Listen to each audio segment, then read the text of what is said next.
Thank you very much, Mr. President. Ladies and gentlemen, good evening. Assalamu alaikum. Lovely to see you all here tonight.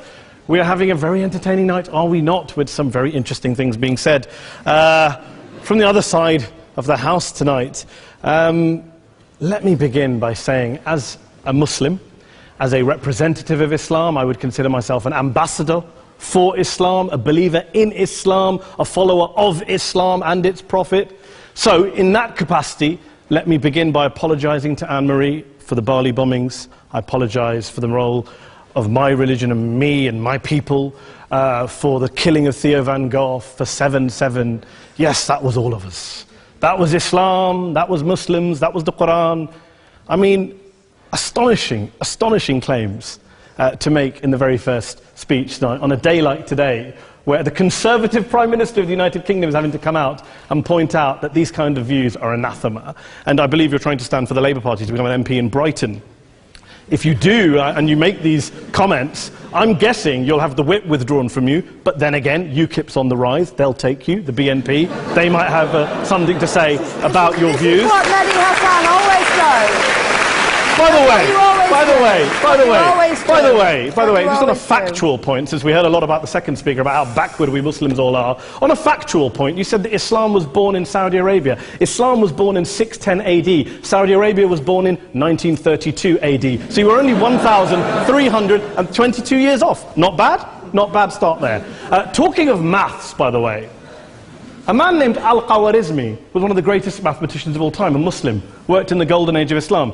He's the guy who came up with not just algebra, but algorithms. Without algorithms, you wouldn't have laptops. Without laptops, Daniel Johnson tonight wouldn't have been able to print out his speech in which he came to berate us Muslims for holding back the advance and intellectual achievements of the West, which all happened without any contribution from anyone else other than the Judeo-Christian people of Europe. In fact, Daniel David Levering, the author of the Pulitzer Prize-winning historian and author of The Golden Crucible, points out that there would be no Renaissance, there would be no Reformation in Europe without the role played by Ibn Sina and Ibn Rushd and some of the great Muslim theologians, philosophers, scientists in bringing Greek texts to Europe.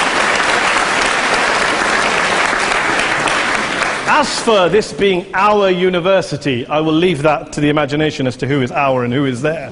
I studied here too. An astonishing set of speeches so far making this case tonight. A mixture of just cherry-picked quotes, facts and figures, self-serving, selective, a farrago of distortions, misrepresentations, misinterpretations, misquotations.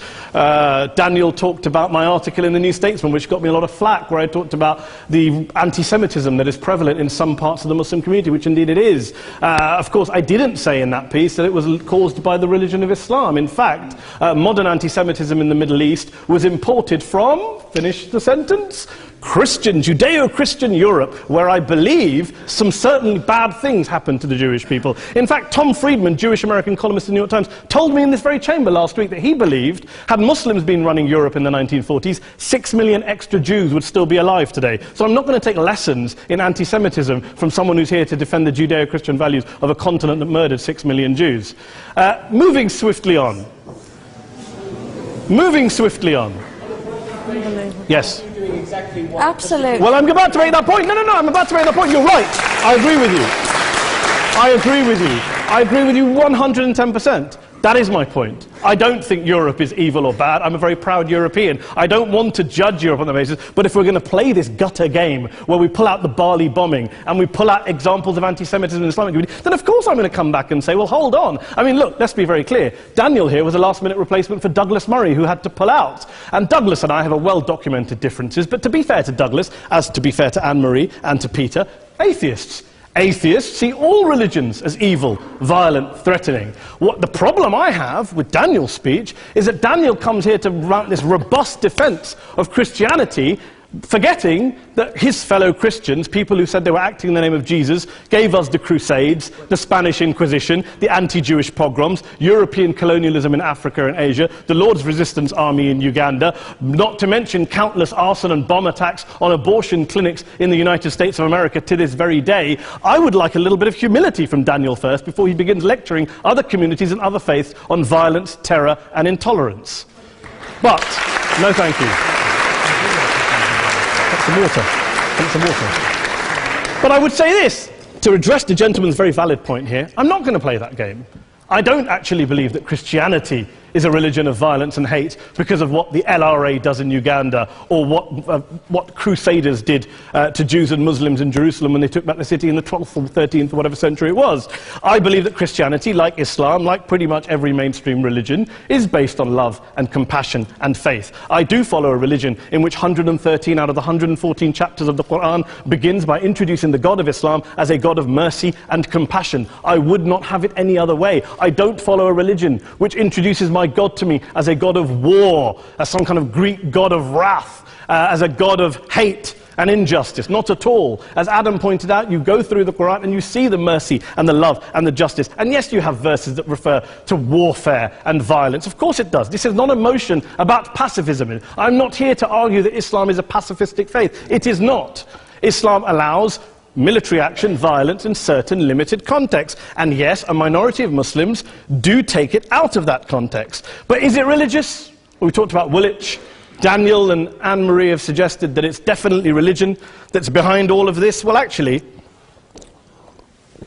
what I find so amusing tonight is we're having a debate about Islam. And the opposition tonight have come forward. We have a graduate in law, a graduate in modern history, a graduate in chemistry.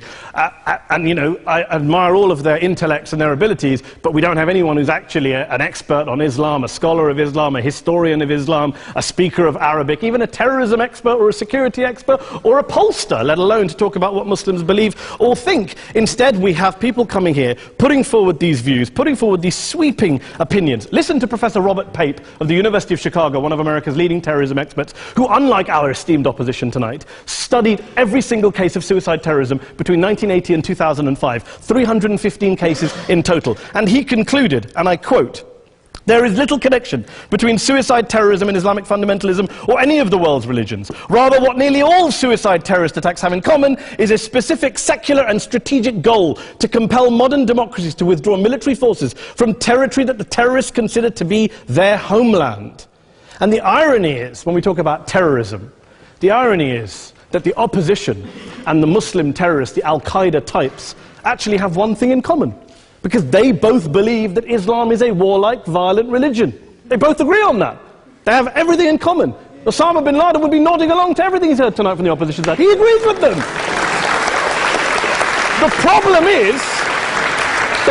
is that mainstream Muslims don't. The majority of Muslims around the world don't. In fact, a gentleman here started quoting all sorts of polls. Gallup carried out the biggest poll of Muslims around the world, of 50,000 Muslims in 35 countries. 93% of Muslims rejected 9/11 and suicide attacks. And of the 7% who didn't, they all, when polled and focus grouped, cited political reasons for their support for violence, not religious reasons. And as for Islamic scholars and what they say, well, Daniel talks about our University of Oxford. We'll go down to Oxford Centre for Islamic Studies, get hold of a man named Sheikh Afifi al-Akiti, who is a massively well-credentialed and well-respected Islamic scholar, who has studied across the world, who in the days after 7/7 published a fatwa denouncing terrorism in the name of Islam, calling for the protection of all non-combatants at all times, and describing suicide bombings as an innovation with no basis in Islamic law. Go and listen to Sheikh Tahir al-Qadri, one of Pakistan's most famous Islamic scholars, who published a 600-page fatwa condemning the killing of all innocents and all suicide bombings unconditionally without any ifs or buts. There's nothing new here. This is mainstream Islam, mainstream scholarship, which has said this for years. You don't go out and kill people willy-nilly in the high street or anywhere else, on a bus or a mall, based on verses of the Quran that you cherry-pick without any context, any understanding, any interpretation, or any commentary. Point of information. Please. Well, it doesn't happen apparently. I didn't say it doesn't happen at all. I never said it didn't happen. I don't blame Islam. Yes, it's a very good point. And a lot of us are campaigning against that. And we're campaigning against it in the name of Islam. We're campaigning against it in the name of various interpretations of Islam. Anne-Marie comes and scares us with her talk of Sharia law. I would like to see the book of Sharia law. It doesn't exist. People argue over what Sharia law is. And you empower the extremists by saying there is only one version. You empower them all. I don't believe you took any interruptions, Anne-Marie, so I think you should stay there for a moment. Several countries. Here's what we're dealing with. Here's what we're dealing with. We are dealing, I took your point, I took your point. Here we are dealing with a 1400-year-old global religion followed by 1.6 billion people in every corner of the world, a quarter of humanity, of all backgrounds, cultures, ethnicities, and yet the opposition tonight wants to generalize, stereotype, smear in order to desperately win this debate. And here's my question, if we're going to generalize and smear. If, okay, people say yesterday's bombers, and we've got to be careful, there's a trial going on, were yesterday's attackers, motivated by Islam? Big debate. I don't believe they were. Let's say they were. Let's say Faisal Shahzad, the Times Square bomber, was motivated by Islam. Let's assume, for sake of argument, that Richard Reeves, the shoe bomber, was motivated by Islam. If Islam is responsible for these killings, if Islam is what is motivating these people, and Islam is therefore not a religion of peace, a religion of war, then ask yourself this question: why aren't the rest of us doing it? Why is it such a tiny minority of Muslims are interpreting their religion in the way that the opposition claim they are? Let's assume there are 16,000 suicide bombers in the world. There aren't. Let's assume there are for the sake of argument. That's 0.001% of the Muslim population globally. What about the other 99.99% of Muslims who the opposition tonight either ignore or smear? The reality is that the rest of us aren't blowing ourselves up tonight. The reality is that the opposition came here tonight not worried about the fact that me and Adam might pull open our jackets and blow ourselves up tonight because we're followers of a warlike warrior religion which wants to take over Europe and Daniel's university. The issue is this. The issue is this. Unless the opposition can tell us tonight, and Peter Atkins is here, one of our great atheist intellectuals, can tell us tonight, can answer this question tonight: why don't the vast majority of Muslims around the world behave as violently and aggressively as a tiny minority of politically motivated extremists? Then they might as well give up and stop pretending they have anything relevant to say about Islam or Muslims as a whole. Ladies and gentlemen, let me just say this to you. Think about what the opposite of this motion is. If you vote no tonight, think about what you're saying the opposite of this motion is. That Islam isn't a religion of peace, it's a religion of war, of violence, of terror, of aggression. That the people who follow Islam, me, my wife, my retired parents, my 6-year-old child, that 1.8 million of your fellow British residents and citizens, that 1.6 billion people across the world, your fellow human beings, are all followers, promoters, believers in a religion of violence. Do you really think that? Do you really believe that to be the case? They say that in the Oxford Union, the most famous debate was in 1933, when Adolf Hitler looked out for the result of the King and Country motion, where they voted against fighting for King and Country, and Hitler was listening out for the result. Well, tonight, 80 years on, there are two groups of people around the world who I would argue are waiting for the result of tonight's vote. There are the millions of peaceful, non-violent, law-abiding Muslims both in the UK, Europe, Asia, Africa and beyond, who see Islam as the source of their identity, as a source of spiritual fulfillment, of hope, of solace. And there are the phobes, the haters, the bigots out there who want to push the clash of civilizations, who want to divide all of us into them and us and ours and their. Ladies and gentlemen, I urge you all not to fuel the arguments of the phobes and bigots. Don't legitimize their divisions. Don't legitimize their hate. Trust those Muslims who you know, who you've met, who you hear, who don't believe in violence, who do want you to hear the peaceful message of the Qur'an as they believe it to be taught to the majority of Muslims, the Islam of peace and compassion and mercy, the Islam of the Qur'an, not of Al-Qaeda. Ladies and gentlemen, I beg to propose this motion to the House. I urge you to vote yes tonight. Thank you very much for your time.